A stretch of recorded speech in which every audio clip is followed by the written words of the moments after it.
Hi, hello, and welcome to Corrigible Minds, Episode 2. I'm Palmer. And I'm Connor.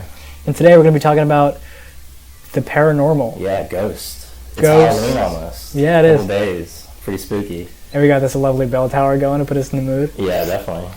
I'm spooked. So, yeah, ghosts. So today we got ghosts, psychics, and then sort of like seances. Little seance, little Ouija boards, yeah. Put us in the mood. Have you ever used a Ouija board before? Absolutely not, but I mean, we used one in class, and I mean, I've always heard of them, but, you know. They'll get you. Okay, so... No.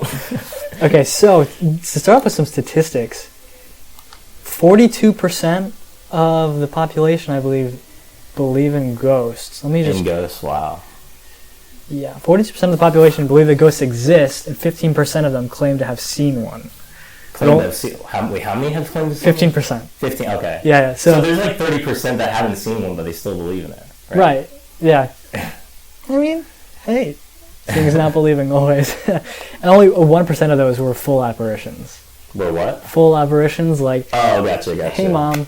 But like I don't know, we see like what is a ghost? Like, what is it supposed to look like? Like, people see orbs or something, or some people see like full like depictions of like full people, and it's like I mean there are a lot of different interpretations of it. Yeah, because I've heard a bunch of stories about like streams of orbs, not just like a single orb, but just like streams of orb like coming in, circling around people, and then just flying away. It's like that sounds kind of insane. But there's also like with the orbs part, like, because I was thinking a ghost tour. Yeah, no, I'm sorry, you know. I bet I want to. When I was a kid, like, people would take like digital photography, like the photography of like, it was in St. Augustine, so it was like of the fort, and they were like, oh dude, look at those orbs, and the tour was like, the tour guide that I was getting was like, those are orbs of like spirits, but it's really like, it's just something wrong with the filter, like it's just a dirty filter that like just catches these like in like these filaments or these little light fixtures in the, so it's nothing really in the picture, it's just like the actual lens is dirty or something, you know? I was imagining he was going to say, no, those are light bulbs. No, those are actual bulbs, but no. I mean, obviously, you know, I wouldn't think it's a spirit. We don't know. I mean, maybe they are. I mean, there's no scientific evidence for ghosts, but, you know. So, yeah, so ghost stories, they date back all the way back to Athens in 1 CE. It's about the first one. They really documented the chain clanking ghost. Oh, right. That's like the earliest recorded, you know, like depiction of a ghost. The guy who was just so mad that he was buried in chains that he would just rattle the chain all the time. Oh, right. But then, like, was it? I mean, it wasn't as popular as when, like, with the Fox sisters later on, right, during the 1800s. Oh, right, the Fox sisters. So yeah. That's when it became like just really popular, and that's kind of when the whole like everything like psychics and seances and all this paranormal, like that's kind of when it became really popular. It was with the Fox sisters, but what was the story behind the Fox sisters? I think, wasn't it the Ouija board where they would like trick people the whole time into thinking they were speaking with the paranormal, but they were really just like doing something with their toes. That's the same story? Because I remember that from a previous lecture. It was like a whole hoax, like this whole thing, and they had this huge tour, like I guess around the world. Well, I don't know, not the world, like around the United States. But right, so they would say that they're talking to the dead, and they would say, make one bang for yes or two bangs. That's what it was. Right, and I don't know if it was a Ouija board, but like, you know, it was around that time, like where that it started the whole like popularity, the whole movement of paranormal and pseudoscience, specifically paranormal pseudoscience. That's like where it kind of started. Yeah, and the bangs were just them cracking their toes. Yeah, so they're just tricking people. You know, kind of impressive they can crack their toes that loud. I know. To convince people. That's like the first thing I'm like, how do you do that? Like, to convince crowds of people. Does that hurt? Or? Maybe. Have you ever been ghost hunting before? No, but I did watch the show as a kid. I haven't actually ever seen it. It's okay. To be fair, I was like in 5th grade or that age, and I kind of believed in ghost hunting. I thought it was like a real thing. Like I was like, because the main reason I did was because like there's like there'd be a couple like not characters, like just people who say they're like ghost experts or paranormal experts, and they'd use like these e-meters to like measure, and I didn't know, I didn't even know the science behind it. I didn't know like what it was, and I'm like, I'm just gonna trust this. He's a paranormal expert. I'm just gonna trust his analysis of it. And this was just on Ghostbusters? Huh? This was just on Ghostbusters? It was on ghost hunting. Actually, Ghostbusters was pretty. That actually kind of, I believed in that stuff too. Like that kind of influenced my beliefs at the time. I've never seen that one either.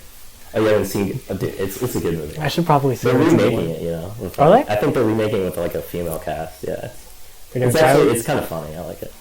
Okay, I'll probably have to put that on my list of things that I should have seen that I haven't yet. But what's like the ghost hunting? It's like a show on Sci-Fi, which like if it's on Sci-Fi, science fiction, it's. I mean, there's not gonna be a lot of scientists that support it. Yeah.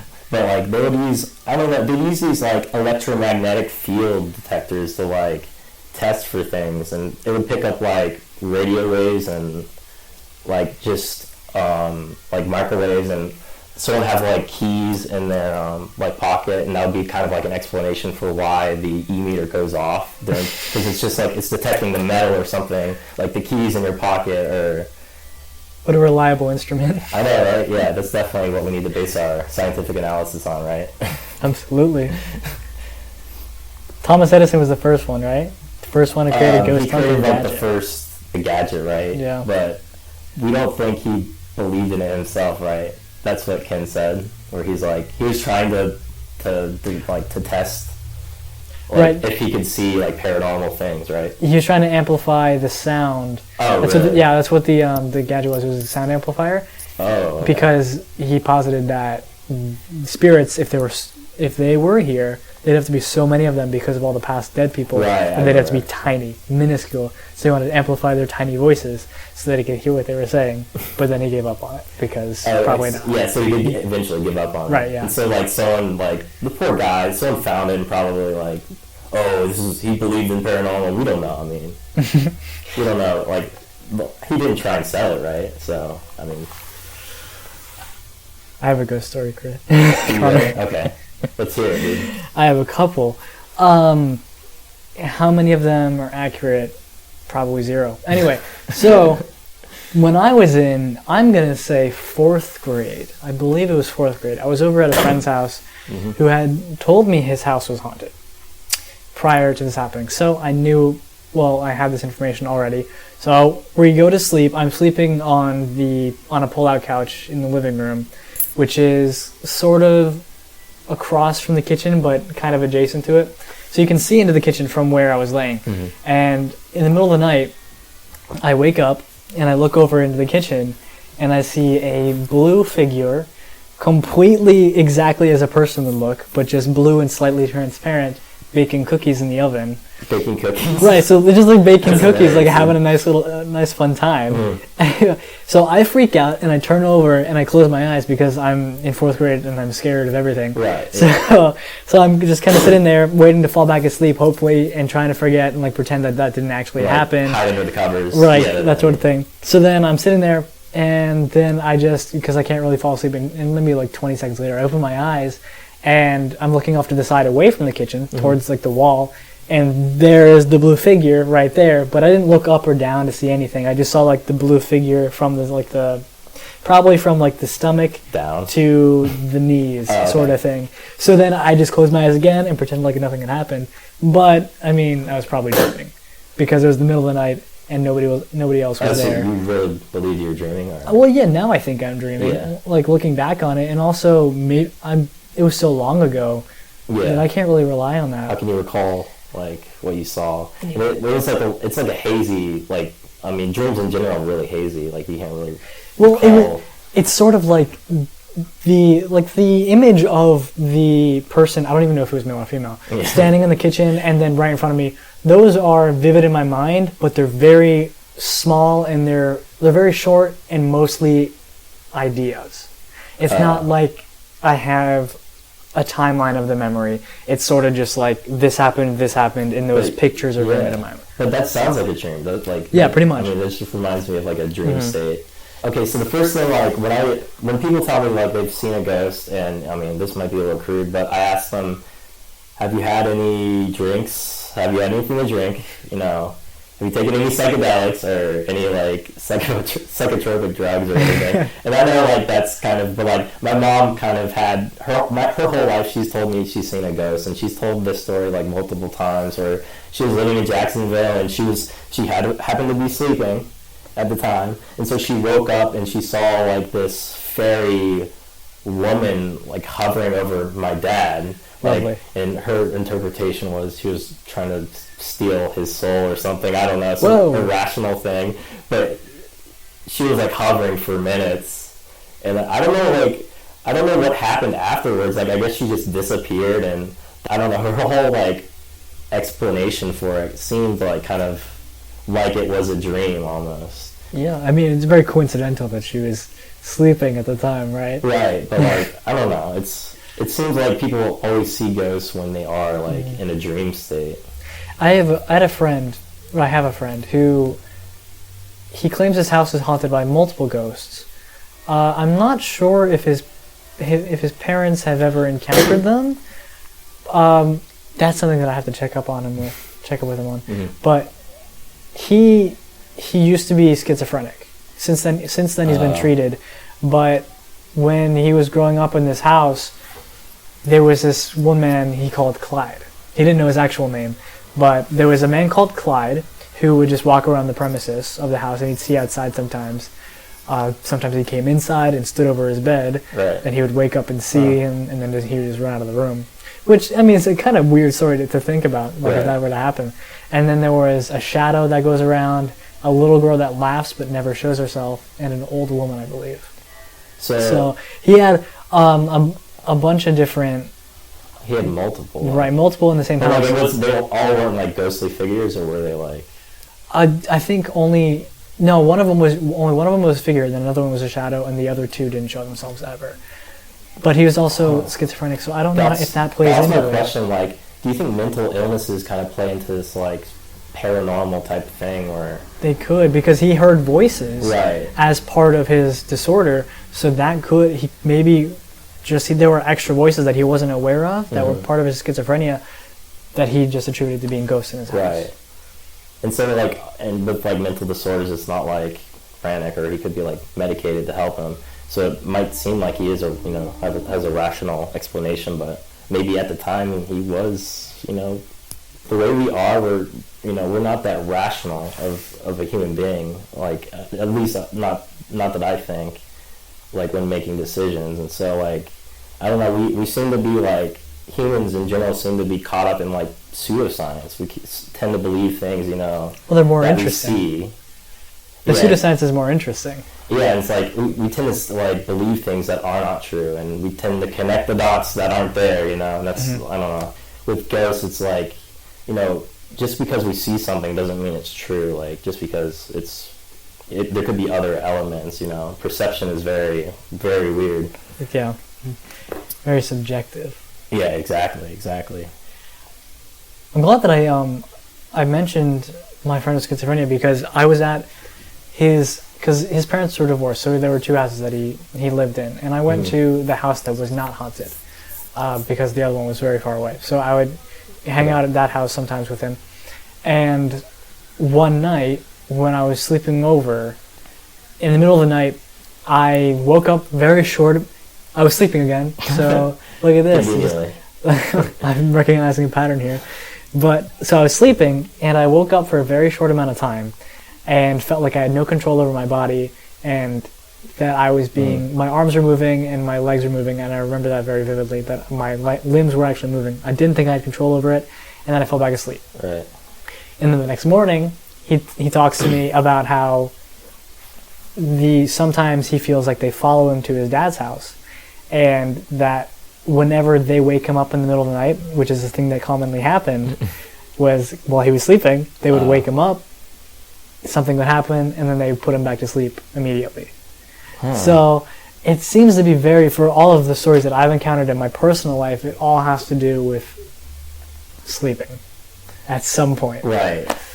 I mean, I don't know if and obviously there are stories of people who weren't, like, I guess maybe fully awake. But, I mean, yeah, it seems like, I don't know, it seems like it's always in a dream state, their descriptions. But then again, it is a ghost, so, I mean. All right, so next we're going to start talking about psychics and psychic readings, whole readings, and basically at the end we'll teach you how to be a psychic. Sorta, yeah. To our best abilities. Give you instructions on how to make people think that you are psychic. Right. So basically, psychics, they give you like something like cold readings, right? Where it's like they try to like predict your future or like predict things about you that you really haven't told people, or these really personal things that have happened to you. If someone died recently, or and a lot of it is very closely tied to astrology. Absolutely, it's like the basics of horoscopes, like the whole Barnum effect. Just the bottom statements that are made about like your future, like the things about you. I'm gonna give it a shot really quick, Connor. I'm getting this feeling that you just generally want to be liked by people. Holy shit, dude! You just described me. You described everything about me, my whole life. You know my story. You're in my head right now. But yeah, this is like, that was a joke. Just the Barnum effect in general is just the tendency to accept these like vague statements, like horoscopes, like someone from your past is going to like reappear, and it's like, well, I mean, to be honest with you, 2 weeks ago I met one of my friends from high school that I haven't seen in a while. So it's like, oh wow, I ran into my kindergarten teacher at Starbucks. Yeah, it's like a totally common thing that happens, and like we're just naturally inclined to accept these statements, like just these like incredibly vague and highly accurate statements, right? I mean, they're highly accurate, aren't they? Like they're insanely accurate, and they apply to like everyone in the population. Like at least everyone wants to have like someone. Like people think good about them, or whatever. And like one of the statements would be like, "You have a great need for other people to like and admire you." Does that apply to you, Palmer? I mean, does that apply to you? I would say don't say no. I would say that is the most accurate description I've ever received of your personality. But one of the things that I find really interesting is that people, no matter, you can be wrong so many times, and nobody cares. Because they don't think about that. Just as soon as you hit something, then they go, "Oh yeah, there you go. Wow, you're psychic." Yeah. But you can just miss like 4 times in a row. I don't know what the number is, but just keep missing, and then once you hit something, you're fine. And then you just go off that, keep them thinking, you're good. The way the brain works, we don't like we don't log the misses. We don't like, hey, like if you're shooting like hoops and if you're like 2 of 10, you're not really doing great, right? I mean, it might be great for you, but we don't remember. Like we remember those 2 made shots, like those miracle. Just like it can't be a coincidence, right? Absolutely not. Personally, I'd love to get 2 out of 10.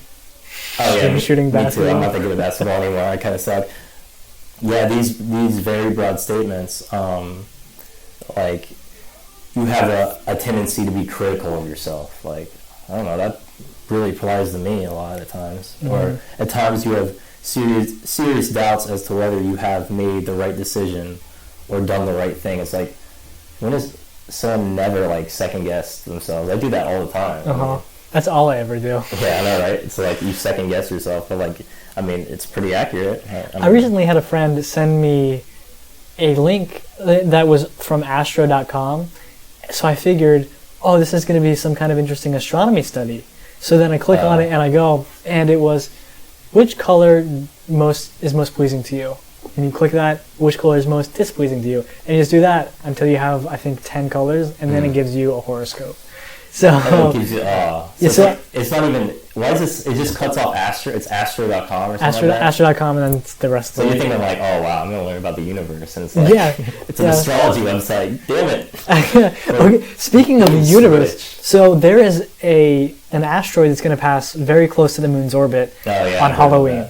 Okay, so that was discussed in our class Right. on We Tuesday, discussed it. which was yesterday.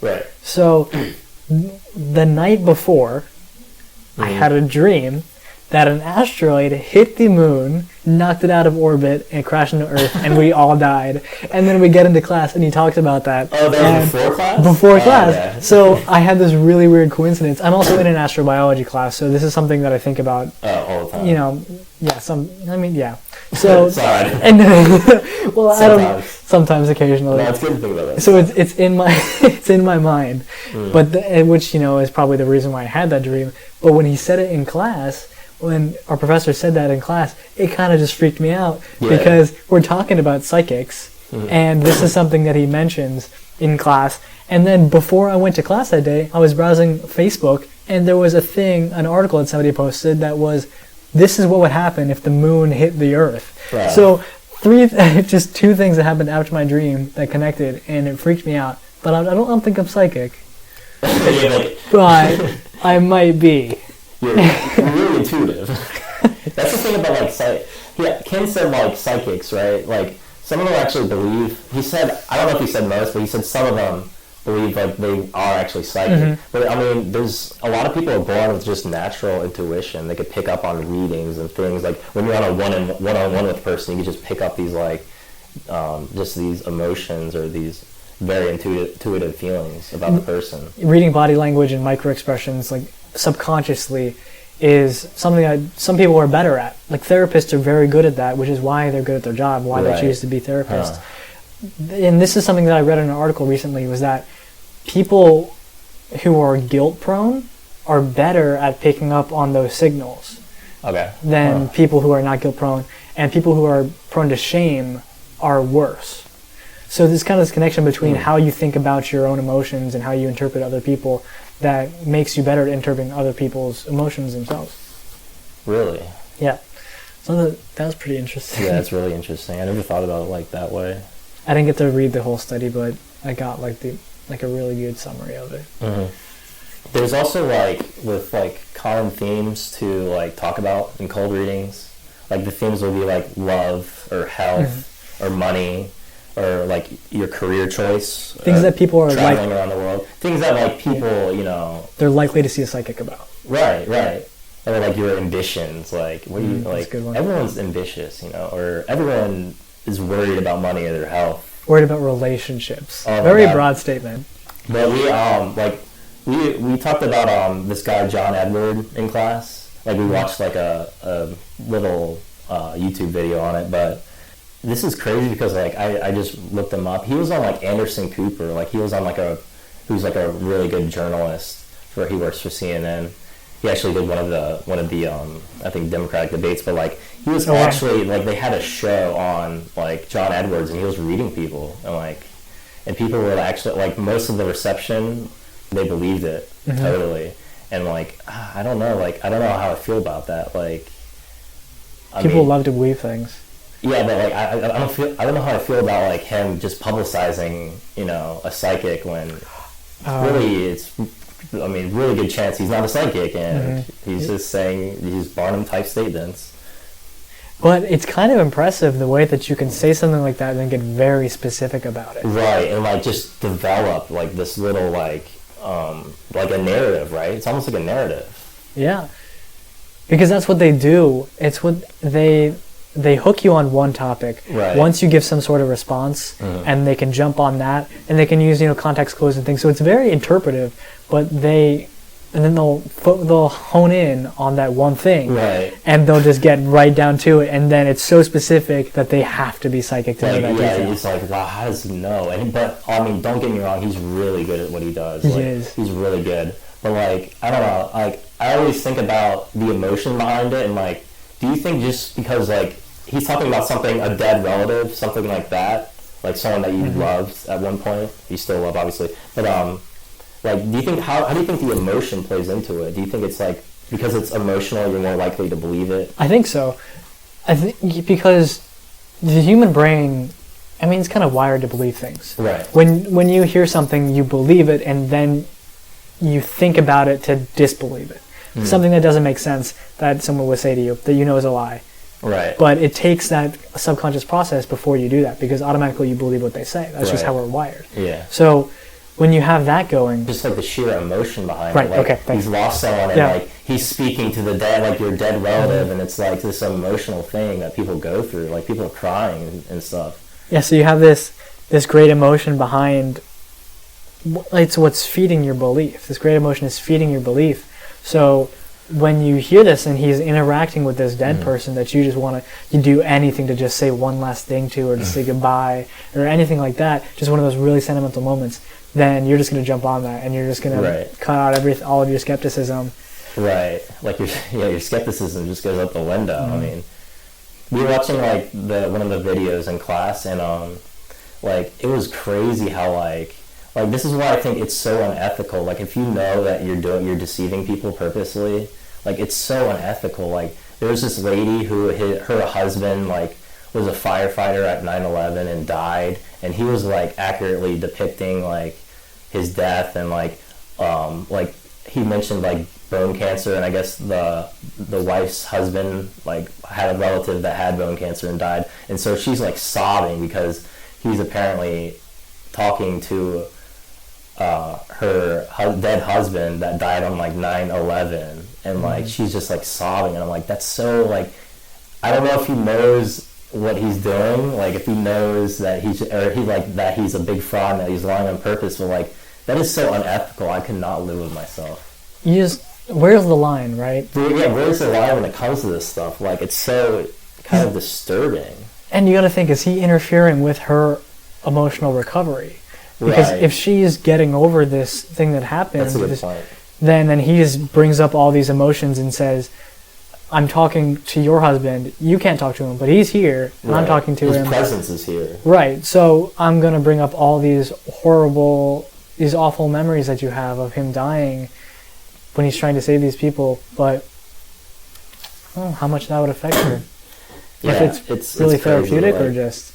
And like, with the Anderson Cooper bit, like they did, people were like, they were kind of getting people's reactions, and they were like thanking him, like, thank you so much for like, doing this to me, and keep doing what you're doing, even though people are very critical of it, and the whole science community says it's bullshit, and I mean, I don't know how they do it, like how they could keep doing it. It's so unethical, in my opinion. Yeah. I don't think I'd be able to live with that.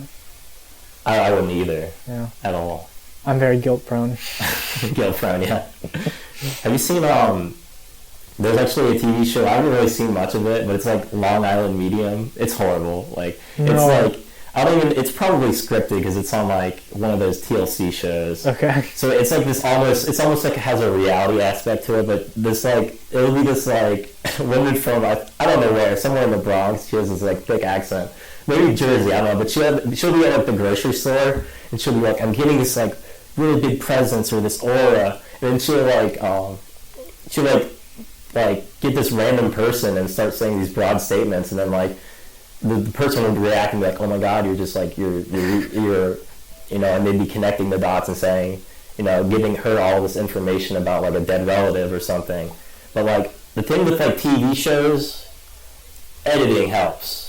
Like a whole lot. They're not going to air an episode where she's wrong, or even like if it's a partial miss. Like they're gonna like edit it in a way where it's like going to be just 100% spot on and just like totally deceiving everyone. I mean, that's my Long Island rant. Long Island Medium rant. It's really funny. And the whole aspect of like you wanting to hear from a dead relative. If people go into like the show believing like a psychic, they're gonna be giving out like information at will because they believe it. They're like, oh wow, and it's like this, these like little pieces that don't really have anything to do with the topic. I don't know. The whole South Park bit was so funny. Like that's an important part of the psychic's interpretation, is getting the client to give off as much information as they can possibly get. That's so true, though. So then they can use that new information to get more specific and make some great interpretation that ultimately blows the client away. the thing with John Edwards, he started with like a name that was like widely used. He started with Robert. Right. Or like if I was gonna do this, I was gonna say John. Like how many Johns you know? How many Michaels you know? I know like a billion. But like notice how he doesn't start with like some obscure name from like a different country. Like yeah, like, he doesn't start really narrow. He starts extremely broad, extremely Barnum. And he doesn't even say that specifically Robert is the person who died. He says they want me to acknowledge Robert. So it applies to the dead and everybody in the audience and everybody in the audience's relatives who might have a dead relative. Right. So it just goes as broad as possible. And then you just narrow it down somehow. You find these like pieces. Yeah. Have you ever wanted to be a psychic? I mean, I've always thought I wanted to be like someone that just totally deceives everyone, right? No, I'm just kidding. Being a psychic, I mean, apparently it's not like that challenging. I don't know, because this guy who did the 10 steps, Michael Shermer, who was like he was like a famous skeptic, but he basically tried to teach like random people that weren't psychics how to be a psychic in like 24 hours. And he had some success with like some people that they were actually doing a pretty good job. Yeah, they were really good. I feel like anyone could really do it almost if you have the practice. If you put the time into it, yeah, I think so. But this Michael Shermer, he's the author. Right, he's the author of the 10 steps. So there are 10 steps for you to teach the public to be psychic. Number 1 is to set the stage for an intimate, comfortable experience. So you got to make people believe that you're psychic just by your surroundings. And it doesn't have to be a conscious belief. Just if you have like some candles, some nice for something that you would think a psychic would sit in, like would just have around lying in their apartment. Think maybe you don't even have to know what it is. If it just looks weird, put it up. And then you just gotta get this environment set. Dim the lighting. I'd say maybe some candles, some incense. But it's like objects that kind of give you this like spiritual feeling, whatever that means. But like, do you think like antiques would work? Like antiques are the number one, right? Probably. Just having old antiques and old furniture. And then a sense of authority, I'd say, is important. Oh, absolutely. For like people to believe. That's like one of the biggest things, I think, in my opinion. Right, and you want them to believe that you have this information, maybe some like books. Like a bookshelf full of like reference books or something like that, maybe like an encyclopedia. Right. How do you think like about attire? Like attire, definitely important. Yeah. I don't know what to wear. Because I don't know actually, because I've never actually been to a psychic, but I've seen on television what they wear, and some kind of like garment. And it kind of reminds you of like what a witch would wear, what you think like the witches would wear. Associate it with that, yeah. Kind of, yeah. So you want your clients to feel like you're there in a spiritual environment. Right. And you want them to be comfortable with you as a person, and create this environment where they'll be receptive and they'll be cooperative with you, which is number 2, which is the second step. Right. So it's like setting this mood that you're like spiritually enlightened or something. Like you're just giving off your psychic vibe, And develop some sort of trust with this person, so that when you start talking to them and go into this and you introduce it in a way that's like, hey, I need your help. We got to do this together. If we're going to contact the spirit, we need you, right, to help me along, because this is just a thing that I discovered. That's one of the things that Ken mentioned in class is... Oh, really? Right, he said... I missed that. You approach it as like, this is an intuition. Normally when I talk to people, I get these sort of like pictures in my mind where I can't really place them, I don't really know what they are, but if I mention them to that person, then they know what I'm talking about, and we can make sense of the pictures that come to my mind. So I just have this intuition that I've honed over the years. Ever since I was a kid, I've been feeling this way. It's like, oh wow. Put some time to it. Yeah, like some experience. And we already talked about like some of the elements. This is step 3. But like we've already talked about some of the elements, like love, health, money, your future career, education, what are your ambitions. Those are the themes that like everyone has, these Barnum type statements that, everyone has, that will probably, get people to believe you. Hey, that applies to me. Wow. Right. This is your opening line. One of the things that relationships is one of the things that can go over a couple different categories. Right. So that is it's even more broad in the sense that it'll most likely hit something, and then you could just jump on that. Yeah, I mean, there's different, like, there's obviously romantic love and, like, then your love with your family. So there's, like, a lot of, like, elements to it. It's pretty interesting. This is where asking questions is very important, and where missing won't really count.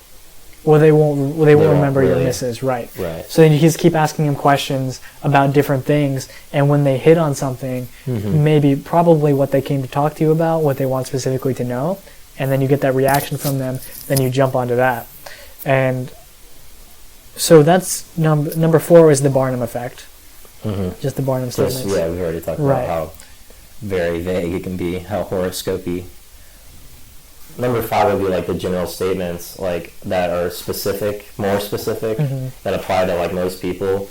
One of them would be like jewelry from the deceased member, but like I don't know, I feel like at my age, and it doesn't really we're apply pretty to young. me. But like I don't know, there's like certain things tailored to certain people, right?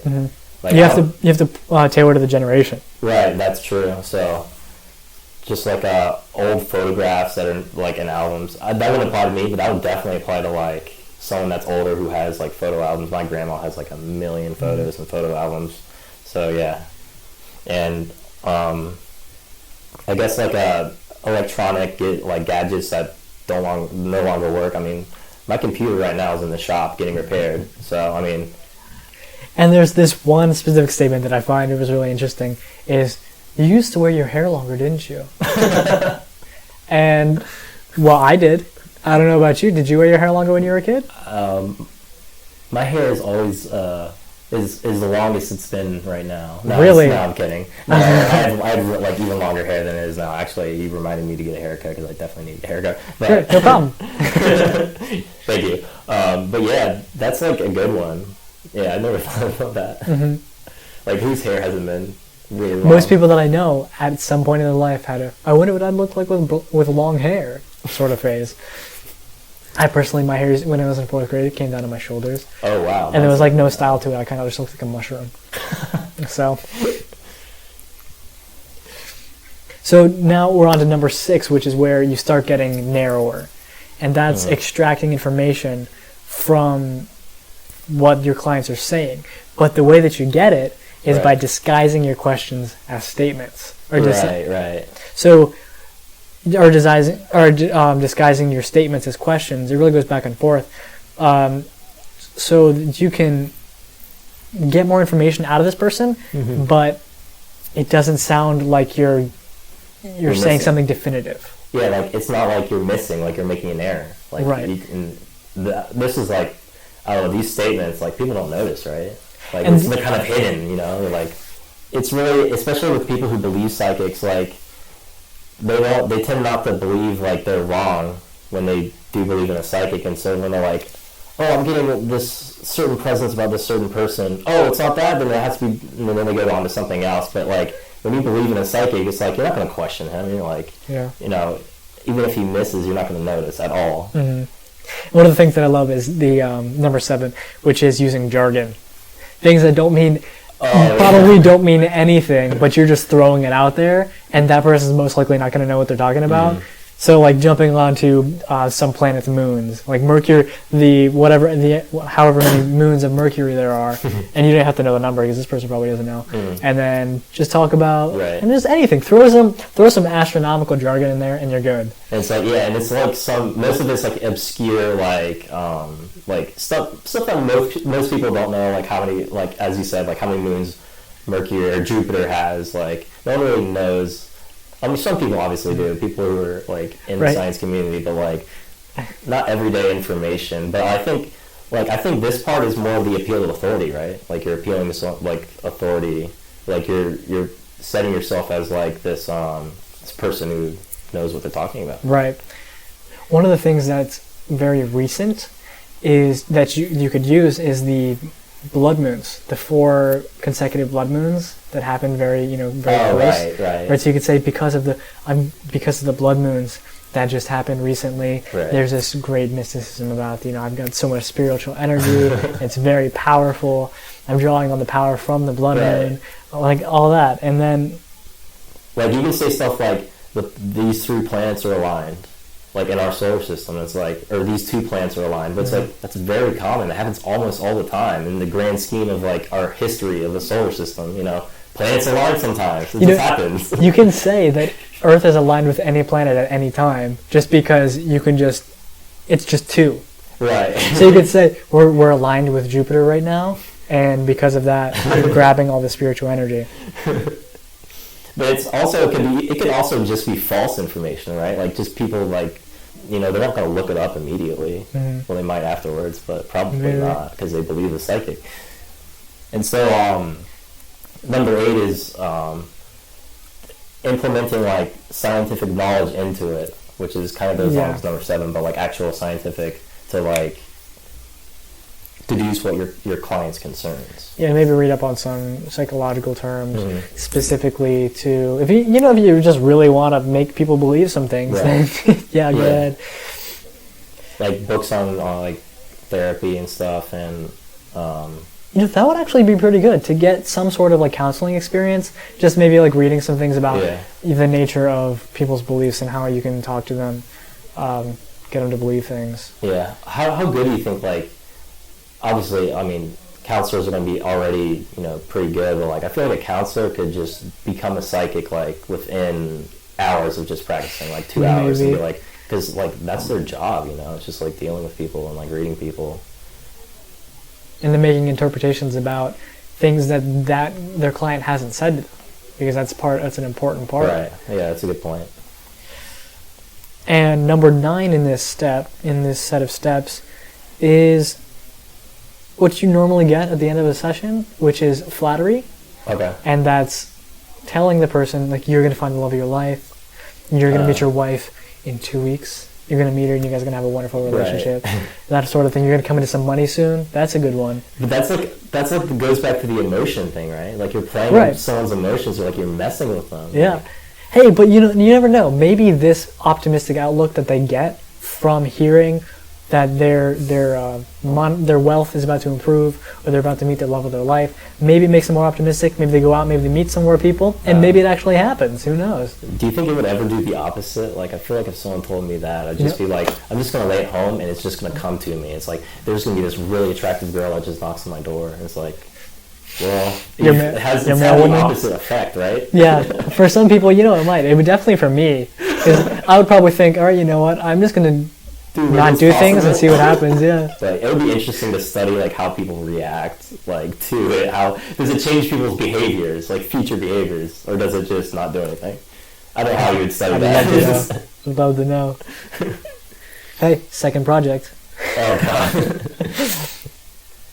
So the last one would be, like, obviously the excuses, right? When you're wrong. When you're wrong, have excuses, like. And hopefully they won't question it, and most people don't when they believe a psychic. They're not gonna obviously remember the misses, as we've said. There's something interesting here. It says blame awkward pauses or lack of progress on bad spiritual connections. Oh, bad juju! Oh my gosh, that would work. I mean, have you read the last? Blame your subjects by suggesting they need to try harder. Are you serious? Ooh. That's kind of like messed up. This is your fault. No, I don't think you should approach it like that. No, I mean, that's kind of an extreme exaggeration. Yeah. It's like, what if they want, like, a refund? You're like, no, it's your fault. You can't refund the spiritual energy I put into the episode. I've already put in so much. How does that work? Like, what if someone demands, like, a refund? Like, how does that work in the law? Well, you have to give me my soul back because I put it out into the universe to talk to your dead loved one. I can't get it back. How do we know a service has been performed? Like, this whole thing with, like, contracts, it's whether someone performed, like, a deed for you or a job that you hired them. Mm-hmm. It's like, how do we do that with psychics? How do we know, like, what's the legal ramifications if you're not happy? I guess it's like eating at Outback Steakhouse. Like, if you don't like your steak, they might give you, like, a nice coupon for later, but, there's nothing you could really do. Well, you just got to produce an ectoplasm for them and say, hey, clearly there was something going on here. produce an ectoplasm. So, very similar to psychics, though. Seances. Mm-hmm. And, I think that actually ties into maybe the same people. It absolutely does, yeah. So we got seances, which is pretty much, talking to the dead loved one. And the Ouija board. Mm-hmm. What an interesting contraption. Yeah. Have you ever used one? No, I haven't. I had my brother's friend used one, and he had an insane story about it. Something about like the comforters flying off of his bed or something like that. Oh my God. But it was so distant from me. I don't even know who this person was. Mm-hmm. But we used one in class, and that was interesting. Yeah, I've always heard about it, like, people have told me stories about it, but I never really knew how it worked. Well, I didn't know how it worked, but I didn't know the psychological, like, principles behind why it happens. Why does this weird phenomenon happen?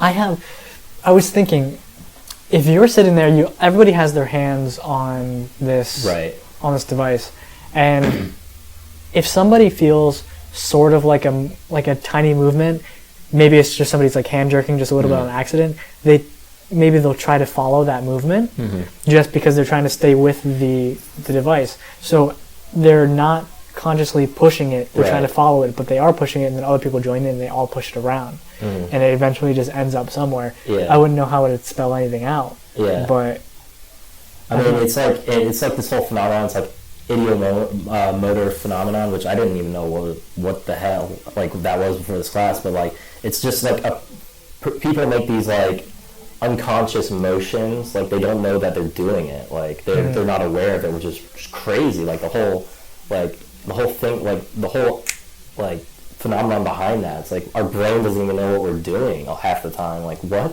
Have you ever like washed your hands or closed the garage door without remembering it or knowing that you were doing it? Like, I do that with rent, and I freak out. Like, I don't remember paying rent. I'm like, that's a big one. I check my bank account. I'm like, oh, thank God, the payment went through. So it's like, but yeah, it's like this whole like our brain doesn't even know like we're making this unconscious like movement. It's like very subtle, right? Like very subtle. And in class, like when they did it, Ken said it worked, right? Like I saw it move.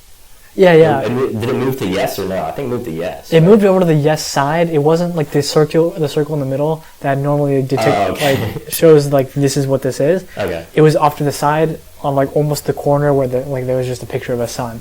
So it was right next to the yes, but no, it wasn't.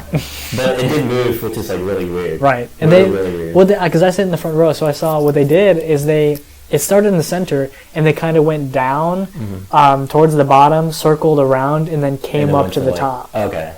So instead of just moving straight to yes, it went like a circle around and then came up all the way to the other side. Yeah, I mean, it's just like this natural thing that just happens, and it's outside of the awareness of the person. Which is something that they do when you can take people off. Like you close your eyes and then have everybody but one person take their hands off. And it still happens. Like sometimes it'll still. Do you think like when they like closing your eyes, that has to do something, right? Well, because you don't know that the people have taken their hands off. Oh. So maybe that's where I don't know if what I said earlier has any accuracy to it. No, it probably does. I mean, maybe, but they move it and they'll move it to a place even though they're the only person on there, and they 100% think that they didn't move it themselves and they're not lying. That's just what they believe because it doesn't feel like they did. Right. I mean, the whole demonstration was pretty cool, but like, people still have this very uneasy feeling about being around the Ouija board. And I know Ken said he had it like as a kid. And, I mean, I don't know, because when I learned about the Ouija board, it was like a certain point in my life where I think I was old enough. I don't know. I don't want to say this wrong, but like I was old enough to know it can't be true. Like. I was very I don't know why, but I was very skeptical of the Ouija board, and like this person, one of my family friends actually, we were talking about Ouija board one day, and he was very like superstitious about it. He's like, be very, very careful about like doing that, and he's very, very religious, but I don't know whether that plays a factor, but it can. But like he was like that's one of the things you don't want to like do that, like you don't want to communicate to it, because he's like he thought it would communicate to demons, and that just violates this whole thing, like like this whole law of the universe, like that shouldn't happen. And he's like, just be very careful. Like I've heard stories, and it's just like it's really creepy. And like I don't know if he believes in possession, but like, I mean, maybe that was one of the things that people could get possessed behind it. I don't know. Yeah, the religion might play a factor because that's part of it. Is they believe angels and demons, depending on the religion. Because there's somebody in my family as well who's very religious, and they had the same thought towards it, same connotation, was applied to the Ouija board, and they they did not want us going anywhere near it. Oh, really? Like if it came up or anything, like stay away from that. It's just bad. It's bad news. It's demons. It's very demonic. Satan's gonna come into the world, and you're gonna die. So, so don't do this. But like, because I was talking to Ken afterwards, and there's this. I'm not going to say anything about the person, but like, there's this person that came up after. Was basically like, I know this is wrong, or I mean, I know this is like not true. Like, there's no evidence to believe that we can communicate to the dead or to like demons or just the paranormal in general. But like, I just get this weird feeling around the Ouija board, like I'm not supposed to go near it. Like I get this uneasy feeling, and that person said their mother was like really like superstitious about it and believed like there's really like just bad things around the Ouija board that you shouldn't do. Like there's these demons, and I thought it was really interesting that person still had an uneasy feeling around it. And I think that's how we are programmed as humans, to just like believe these crazy like things that aren't really rational thoughts, especially if it's part of your upbringing. And yeah, exactly. And I think it was about that person's upbringing that kind of made them feel really uneasy. Like, I know this is wrong, or I mean, I know this is like doesn't really exist, like you can't really do this, but like I still get uneasy. Like there's still this little uneasy lingering, I used to have that because this person that was very prominent in my life believed that. I used to have that feeling around the Ouija board as well. Oh, but really? As time, like just thinking about it, like I didn't even have to be around it. Just thinking about it gave me sort of an uneasy feeling. But over time, that's just kind of decayed as I became more skeptical and bought into. So it like went away then, huh? Sort of, yeah. Because like when he brought it out, because I went to his office and I saw it in the corner, and I made a joke about it. I asked him if he uses it, and he was like, "Oh, I'm gonna bring it to class." Like, oh, interesting! I can't wait for that. But when he brought it to class, I mean, nothing at all. Very close to it. I didn't feel like going up and using it and for the demonstration, mostly because I'm very nervous in front of groups of people. And that class is like a stadium. So. It's an absolute stadium. There's so many people. But like, I don't know. I think when the person in my family that believed the Ouija board, I don't know, I think when he was talking about it, I was feeling kind of uneasy, because like, I don't know, in the back of my mind there's always like maybe a chance. At the time I believed maybe there was a chance that it was, and so I don't know, maybe I did feel a little uneasy. There's always that thought in the back of your mind, like, maybe this is actually how things are, because we haven't proven otherwise. And I think that's definitely just because we're humans, we're programmed that way. I mean, got to consider all options. Crazy. It's like the evolutionary thing of, if you're standing in some brush and you hear some rustling, just think it's a tiger and then run, and then you're fine. But if you think it's just the wind, you might die. Yep. And all the people that just believed there was nothing, they died and their genes just got lost in the gene pool. But everyone that thought it was like a huge tiger or lion, they their genes survived because they ran. I mean, that's just how evolution works. All right, so that's it for this episode of Corrigible Minds. I'm going to be coming back next week with another episode. Yep, all right. See you later, guys.